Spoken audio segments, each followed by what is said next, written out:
Kairé à toutes et tous et bienvenue sur ce deuxième épisode du rendez-vous confinement Corona culturel. Et aujourd'hui, nous allons parler des pratiques martiales, plutôt des sports, des arts martiaux antiques et notamment grecs, puisque hier, Baikal Wood a proposé ce sujet, hein. Alors le sujet exact qui était demandé, c'était voilà, peut-on parler du pancrace et des pratiques martiales de l'Antiquité. Donc j'ai traduit cela par voilà, quels sont les grands sports de combat qui existaient durant l'Antiquité. Et c'est le sujet que je vais aborder aujourd'hui. Je vous rappelle de vous ruer dès à présent dans les commentaires pour rapidement poster le sujet que vous aimeriez voir traité pour demain, toujours à 19 heures. Et n'oubliez pas que cela peut porter sur un personnage historique, une bataille, une guerre, sur un aspect de la vie quotidienne, sur de la philosophie. Voilà, il ne faut pas hésiter à trouver un sujet. Hier, j'ai choisi tout simplement le sujet qui avait récolté le plus de pouces bleus. Donc voilà.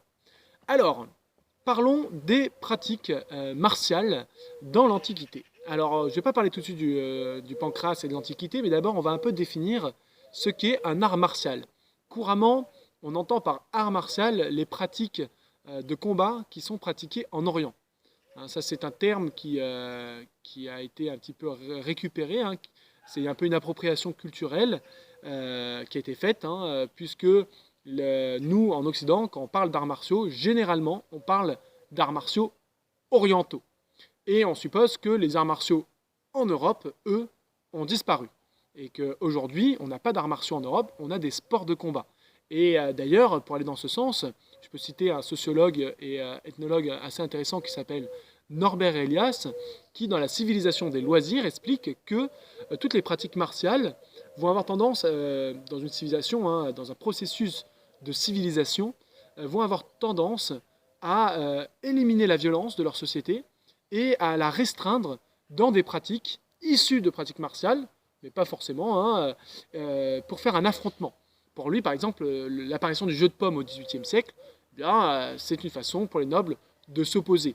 Le fait de légiférer sur l'escrime, hein, arrêter les duels et permettre de faire une pratique sécurisée, est un processus de civilisation. Et ça part dans les loisirs, mais c'est un besoin de cette civilisation d'exprimer une forme de violence dans des pratiques martiales, dans des sports d'opposition. Alors, ce qu'il ne faut pas oublier, hein, c'est que aujourd'hui, en Europe, on a tout un processus de redécouverte des anciens arts martiaux qui existaient par chez nous. Et ce processus s'appelle les AMHE, arts martiaux historiques européens, qui s'intéressent justement à toutes les pratiques martiales qui existent ou qui ont existé sur notre continent dans le temps. Alors, la définition qu'on peut trouver sur la Fédération française d'AMHE dit que cela se restreint uniquement aux pratiques de duel et exclut toutes les pratiques de guerre. Or, c'est une définition qui peut être contestée, elle peut être discutée. On a des chercheurs en anthropologie, en sociologie aujourd'hui qui se renseignent pas mal là-dessus, qui travaillent là-dessus. Pour en citer qu'une seule, par exemple, Audrey Tulon de Mézy a travaillé sur ces thématiques. Hein. Je vous renvoie à ces travaux, hein, qui sont fort intéressants sur le sujet. Et ce qu'on peut dire, c'est qu'il y a encore aujourd'hui un travail de définition sur la pratique. Pour ma part, je considère que, de manière générale, un art martial découle, hein, d'une activité guerrière. Les arts de Mars. Mars qui est le dieu de la guerre chez les Romains. Donc un art martial découle de la guerre et c'est une pratique qui, à minima, doit permettre à un homme ou une femme, hein, tout simplement, de se défendre face à un adversaire ou plusieurs adversaires, sur champ de bataille ou hors champ de bataille. Voilà un petit peu la définition qu'on va utiliser et employer. C'est une définition très large pour cette vidéo. Alors, repartons dans l'Antiquité à présent. Si on veut parler de l'Antiquité grecque, il y a plusieurs pratiques qui sont effectuées dans des gymnases. Alors le gymnase, ça vient du mot gymnoi, qui veut dire nu. C'est l'endroit donc où on pratique nu, hein, tout simplement parce qu'à l'époque, les vêtements, ça je peux en reparler, ça coûtait cher et donc on n'allait pas se salir avec. Hein, si on veut faire une pratique sportive, il y avait moins de tabous, on va la pratiquer nu dans les gymnases. Et alors nu, hein, voilà, c'est-à-dire complètement nu ou en fonction des périodes, avec un petit linge qui protège les parties. Hein. Ça dépend les zones géographiques et les périodes. En tout cas, dans ces gymnases, on va avoir une activité physique. L'activité physique est centrale dans le monde grec, puisque déjà les citoyens sont mobilisables pour la guerre, et pour être capable de défendre la cité, de porter les armes, il faut s'entretenir physiquement. C'est d'ailleurs pour ça que un des plus beaux compliments qu'on pouvait donner à l'époque à un citoyen, c'était kalos kagatos, c'est-à-dire beau et bon. Alors beau, c'est pas juste beau, ah, c'est bien, il a des jolis pecs, des gros bras, pas du tout. Hein.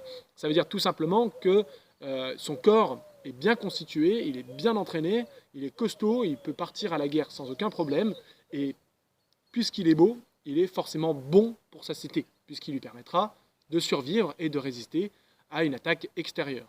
Donc kalos kagatos est un qualificatif mélioratif. C'est donc bref un très bon compliment que l'on peut donner à un citoyen, et cela découle des pratiques dans les gymnases. Alors dans les gymnases, on peut s'entraîner à tout un ensemble de disciplines sportives. Là, je vais me consacrer uniquement sur celles qui ont un rapport avec la guerre. Celui qui est le plus évident, c'est la pratique du javelot. On s'entraîne à lancer le javelot dans l'Antiquité grecque, puisque le javelot sert dans les compétitions, et notamment aux Jeux Olympiques, aux Jeux Néméens, aux Jeux Delphiques. Ça, je pourrais parler des jeux si ça vous intéresse dans un autre sujet. Hein, quels sont les différents types de jeux, quelle est leur place dans la cité. Donc là, c'est pas mon sujet. Et du coup, le lancer de javelot, eh bien, concrètement, ça peut servir à défendre la cité. Donc la plupart des citoyens s'entraînaient à minima à lancer le javelot, et donc pouvaient s'en servir pour la guerre. C'est d'ailleurs pour ça que les combattants auxiliaires à la phalange, ce qu'on appelle les gymnoi, les combattants nus, hein, on retrouve le même terme, ces gymnoi, eh bien, quand ils n'ont pas assez d'argent pour s'équiper et rentrer dans la phalange, ils vont tout simplement venir sur les flancs de la formation et harceler les troupes adverses à l'aide de frondes ou tout simplement de javelots, qui est un matériel assez peu cher, et en plus de ça, on peut récupérer ceux que l'adversaire nous lance. Alors si possible, pas avec les dents, mais on peut les renvoyer à l'adversaire dès qu'on les a ramassés. Alors, le javelot, je vais le mettre de côté, puisque je crois que c'est pas trop le sens de la question qui était désirée, c'est plutôt parler du sport de combat, quoi. Hein, quand il y a une opposition, un affrontement, hein, surtout que, on l'a dit tout à l'heure, hein, un art martial, normalement, c'est pour de l'opposition. Pas forcément. Au Japon, au ninjutsu, on apprend à jeter les shurikens et tout ça. Hein, donc, on a des pratiques de lancer. Alors, on met ça à part et on va parler un peu des sports de combat. Alors, il y en a trois principaux. D'abord, on va partir de la boxe. La boxe, qu'on appelle pugilat.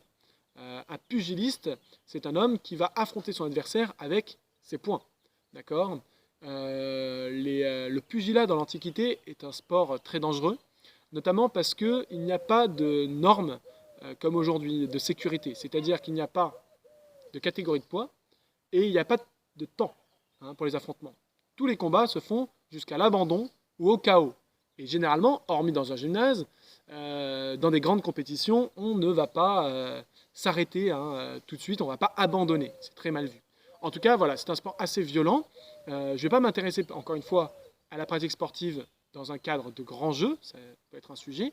Par contre, comment ça se passait? Alors, le pugilat, vous pouvez voir, si vous tapez pugilat sur Internet, vous verrez, ça se pratique avec des sortes de gants qui sont des lanières de cuir que l'on va enrouler autour d'abord du poignet et des os métacarpiens, c'est-à-dire protéger le côté. Tout simplement parce que on ne frappe pas avec l'avant de la main comme un boxeur moderne, tout simplement parce que si en face là on prend un coude, eh bien on peut se casser les doigts. Si on tape dans un front, on peut se casser les doigts. Donc il n'y a pas autant de protection qu'aujourd'hui. Donc on va se protéger avec des lanières de cuir qu'on va rembourrer. Parfois on va les lester, et c'était interdit, mais bon, on va mettre du plomb dedans pour frapper un peu plus fort. Donc il y avait déjà des tricheurs à l'époque. Et c'est un art martial que l'on va pratiquer en projetant sa garde. C'est une garde pro-bolée. C'est-à-dire on va projeter sa garde. Et le but, ça va être de garder à distance son adversaire, de se protéger avec ses coudes, avec ses avant-bras, tout en armant les coups pour frapper ensuite. Et là, vous avez armé votre coup et vous allez pouvoir frapper.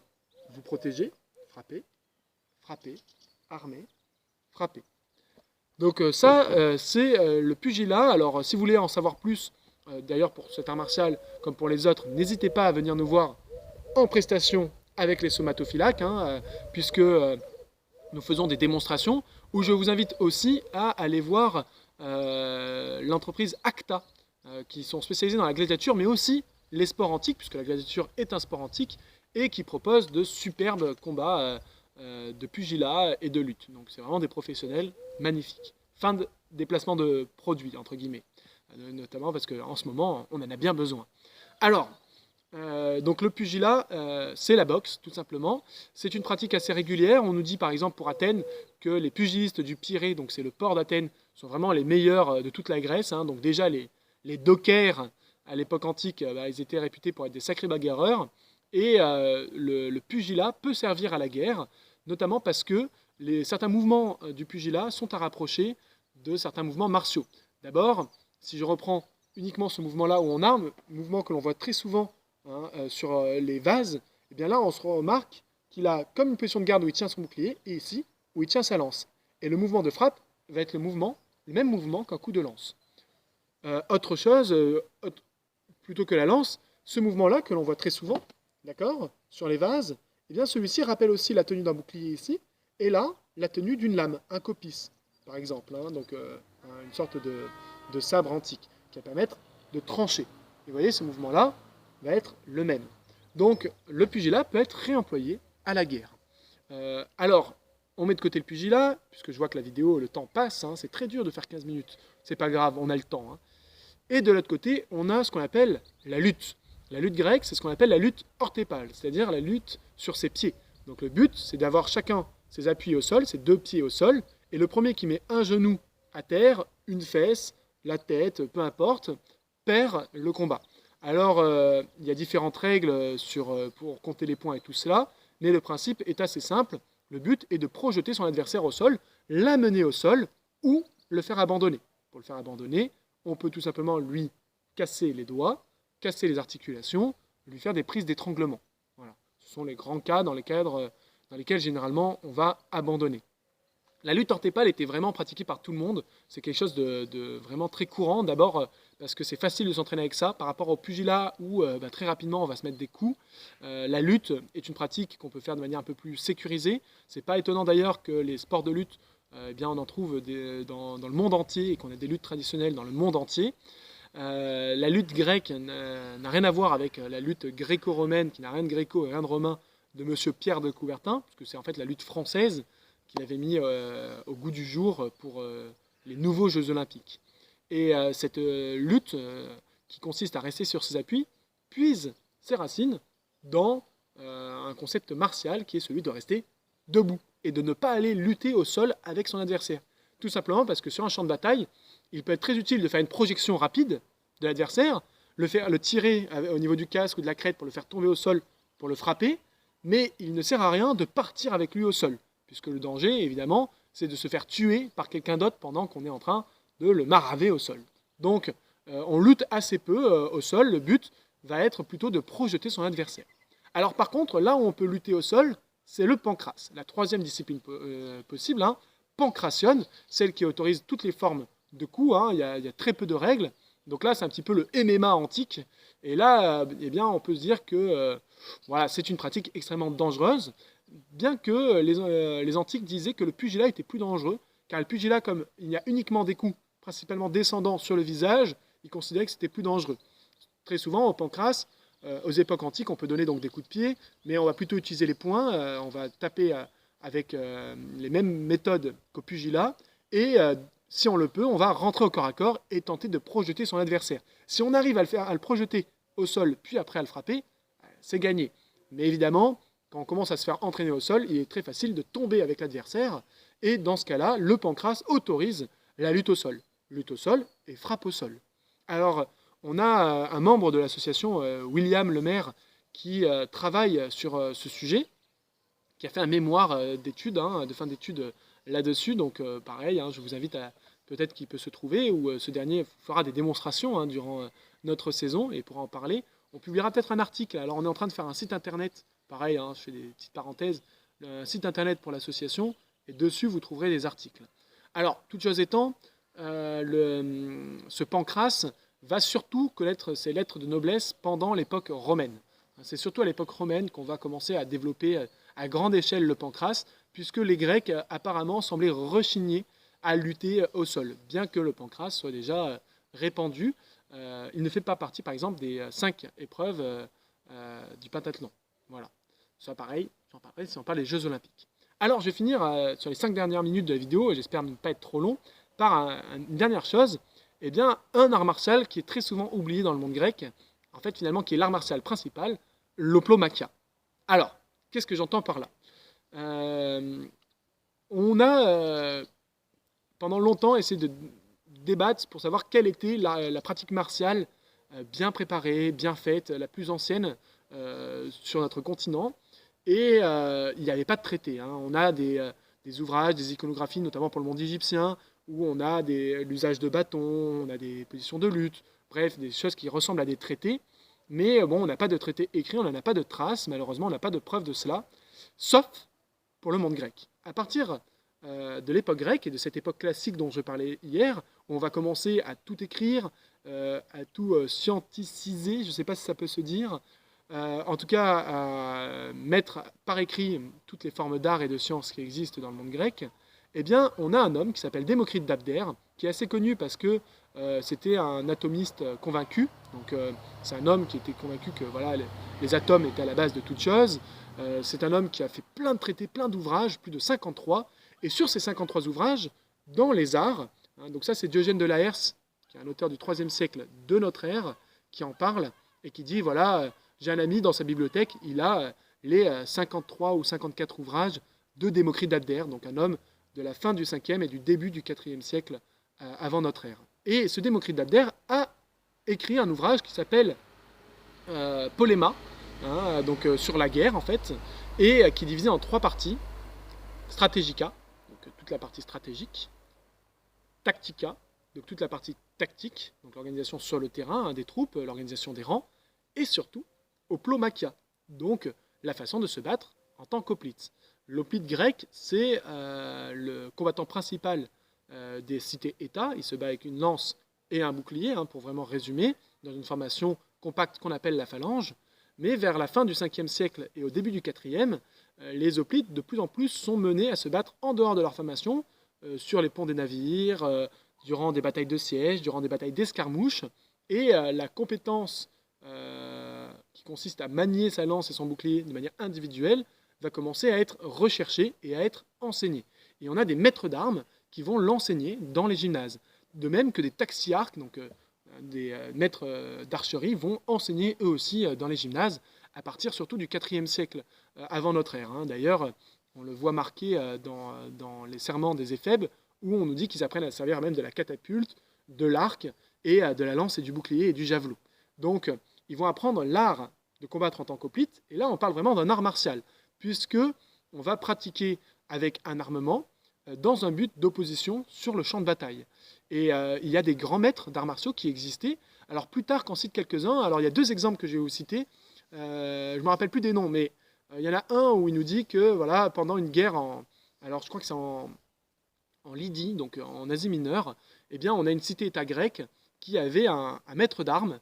Et voilà, il y a des ennemis qui arrivent et ils vont mettre le maître d'armes sur un chemin. Ils vont dire voilà, c'est pas beaucoup d'ennemis hein, qui attaquent. Toi, tu t'occupes de garder l'ennemi ici. Et en fait, lui, il ne va pas y aller. Il va s'enfuir, tout simplement. Alors, plus tard, s'en moque, hein, tout simplement parce qu'en fait, il sait pratiquer dans un gymnase, mais il ne sait pas pratiquer en dehors d'un gymnase. Donc, on se moque beaucoup des professeurs d'arts martiaux. On a un autre exemple où on nous dit que les Spartiates eh bien, refusaient les maîtres d'armes, tout simplement parce que pour eux, c'était pas ça le plus important. L'important, c'était de se battre en formation, en groupe, de garder le pas, d'avoir une condition physique forte et d'avoir un sacré mental. Pour eux, tout le reste, voilà, hein, il n'y a pas besoin. Ta lance, bout pointu, tête de l'autre. C'est facile. Donc, surtout en formation.